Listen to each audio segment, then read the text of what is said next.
अस्सलामुअलैकुम वरहमतुल्लाहि वबरकातुहू। दोस्तों, आज की हमारी स्टोरी का टॉपिक है द क्रिपल्ड फॉक्स और थीम ऑफ द स्टोरी है matter of choice, likes and dislikes. किसी इलाके में एक शख्स अपने रब की इबादत के लिए जंगल का रास्ता इख्तियार कर लेता है और खलवत में बैठकर अल्लाह की इबादत करता है। लेकिन वो जंगल में ऐसी जगह का इंतखाब करता है जो देहात के करीब होती है, ताकि वो दिन के किसी वक्त में खाना लेने के लिए गांव में आ जाए और खाना मांग कर खा ले और दोबारा अपने रब की इबादत के लिए जंगल में चला जाए। एक रोज़ वो देहात से खाना लेकर खाना खाकर वापस जंगल की तरफ आ रहा था। रास्ते में उसे एक अपाहज लोमड़ी जिसके दोनों पैर कटे हुए थे नज़र आती है। वो लोमड़ी को देखता है, उसे बहुत तरस आता है, लेकिन गौर से देखने के बाद उसे इस बात का एहसास होता है कि अपाहज होने के बावजूद लोमड़ी जो है ये सेहतमंद है और हट्टी कट्टी है।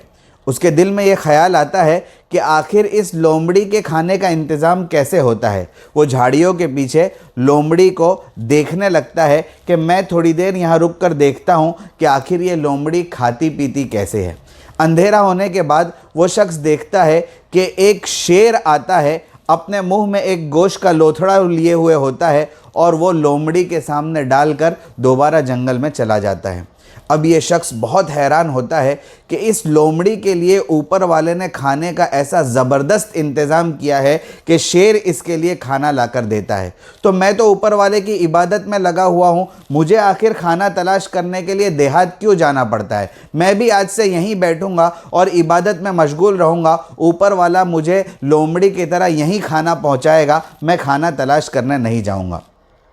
अब एक दिन गुज़र जाता है, 2 दिन गुज़र जाते हैं, 1 हफ़्ता गुज़र जाता है, लेकिन कोई खाने का इंतज़ाम उसके लिए नहीं होता है और वो आखिरकार बिल्कुल आखिरी हालत में मरने के दहाने पर पड़ा हुआ होता है। इतने में एक शख्स उसके करीब आता है और उस शख्स को उस आदमी की हालत देखकर तरस आता है और कहता है कि आखिर तो इस हालत तक कैसे पहुंचा। तो वो कहने लगा कि ऊपर वाले की तरफ से मुझे इशारा मिला कि लोमड़ी के लिए जब एक शेर खाने का इंतज़ाम कर सकता है तो मैं तो ऊपर वाले की इबादत में मशगूल हूँ, आखिर मेरे खाने का इंतज़ाम ऊपर वाला क्यों नहीं कर सकता। क्या ये ऊपर वाले की तरफ से मेरे लिए इशारा नहीं था। वो बहुत ही समझदार और अक्लमंद आदमी था। उसने कहा कि हाँ, इशारा तो था, लेकिन तुझे 2 इशारे दिए गए थे। तुझे एक इशारा तो ये दिया गया था कि तू अपाहज लोमड़ी की तरह दूसरों के टुकड़ों पर पलता, और दूसरा इशारा ये दिया गया था कि तू ज़बरदस्त शेर की तरह दूसरों के लिए खाने का इंतज़ाम करता। आखिर तूने लोमड़ी का इशारा क्यों कबूल किया, तुझे शेर का इशारा कबूल करना चाहिए था। आखिर ये मैटर ऑफ चॉइस है कि तुम किस इशारे को कबूल करते हो। ऊपर वाला तो मुख्तलिफ इशारे हमें देता ही रहता है। दोस्तों, इस स्टोरी के 3 मॉरल्स और वर्ड्स ऑफ विजडम ये हैं। Number 1, life presents many choices, the choices we make determines our future, so may our choices always reflect our hopes, not our fears. Number 2, you do not become what you are by what you eat, what you wear, or in which house you live. You become what you are by the choices you make in your life.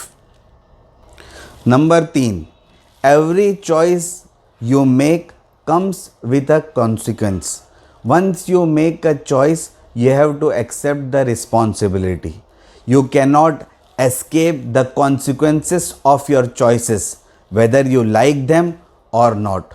दोस्तों, इस story के जो अभी आपके सामने पेश की गई, यानी मैटर ऑफ चॉइस और लाइक्स एंड डिसलाइक्स के उन्वान पर 3 अच्छी बुक्स के नाम, उनके ऑथर्स के नाम और पब्लिशिंग डेट ये है।